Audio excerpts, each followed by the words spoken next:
আক্রমণের soft target সংবাদ মাধ্যম। যুগ যুগান্তরের পন্থা ভেঙে শুভেন্দুর আশ্রয়ে নিশ্চিন্ত আমরা। 1947 সালে দেশ স্বাধীন হওয়ার পর থেকে কংগ্রেস, সিপিএম, তৃণমূল পেরিয়ে বর্তমানে বিজেপি সরকার বঙ্গে। দেখা গেছে যখনই একটি সরকার এসেছে সেই সরকারের বিরুদ্ধে দুর্নীতি, তোলাবাজি তুলে ধরাই সংবাদ মাধ্যমের কাজ, অর্থাৎ আমাদের কাজ। দিনকে দিন, রাতকে রাত তুলে ধরাই সংবাদ মাধ্যমের কাজ।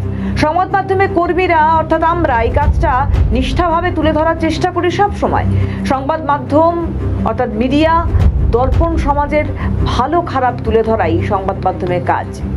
তাই আমাদের সাংবাদিকতার পেশায় ঠিককে ঠিক, ভুলকে ভুল বলাই আমাদের কর্তব্য। সমাজের অন্ধকার দিক বা সরকারের দুর্নীতির খবর করতে গিয়ে দেখা গিয়েছে সংবাদ মাধ্যমের ওপর আক্রমণ হয়েছে। একাধিক ইস্যু ইতিমধ্যে উঠে এসেছে। যদি একটু যোগীরাজ্যের দিকে নজর রাখা যায়, উত্তরপ্রদেশের তরুণ সাংবাদিককে গুলি করে খুন করা হয়েছিল। দুষ্কৃতীরা তাকে লক্ষ্য করে গুলি চালাতে থাকে। উত্তরপ্রদেশের ঘটনায় সরগরম হয়েছিল এ বাংলাও। এ রাজ্যে তৎকালীন তৃণমূল সরকারের দুর্নীতি, তোলাবাজি যখনই সংবাদ মাধ্যমের কর্মীরা তুলে ধরেছেন, তখনই রীতিমতো সাংবাদিকদের হেনস্থার শিকার হতে হয়েছে। টিম নিউজ বর্তমানের ডিরেক্টর পার্থ হাজরা আরজি করে ঘটনায় খবর তুলে ধরতে গিয়ে তার বাড়িতে পুলিশ গিয়ে রীতিমতো হেনস্থা করে। আবার সম্প্রতি নিটে প্রশ্নফাঁস কাণ্ডে বামেরা মিছিল করে। সেই মিছিলে সিজেপির কর্মী সমর্থকরাও রীতিমতো পা মেলায়, কিন্তু সেখানে সাংবাদিকরা সফট টার্গেট হয়ে যায়। সাংবাদিকদের উপর আক্রমণ করা হয়েছে। প্রবাদ আছে, সব ব্যাটাকে ছেড়ে বেড়ে ব্যাটাকে ধর। এই প্রবাদটি হুবহু মিলে যায় শুক্রবারে ধর্মতলার ঘটনার সঙ্গে। একাধিক সাংবাদিক আক্রান্ত হন, তাদেরকে ভর্তি করা হয় এসএসকেএম হাসপাতালে। এসএসকেএম হাসপাতালে রাতে যান মুখ্যমন্ত্রী শুভেন্দু অধিকারী।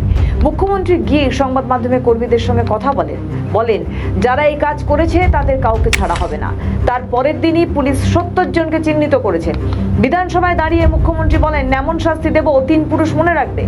গুন্ডা দমন আইনে এমন ব্যবস্থা নেব যাতে একদিন নয়, এই গুন্ডাদের 3 পুরুষ মনে রাখে। মুখ্যমন্ত্রী হুঁশিয়ারি পর ধর্মতলা থেকে সাংবাদিকদের উদ্যোগে একটি শান্তিপূর্ণ প্রতিবাদ মিছিল অনুষ্ঠিত হয়। বিভিন্ন সংবাদ মাধ্যমের সাংবাদিক ও গণমাধ্যম কর্মীরা মিছিলে অংশ নিয়ে সংবাদ সংগ্রহের সময় সাংবাদিকদের নিরাপত্তা নিশ্চিত করার দাবি জানান।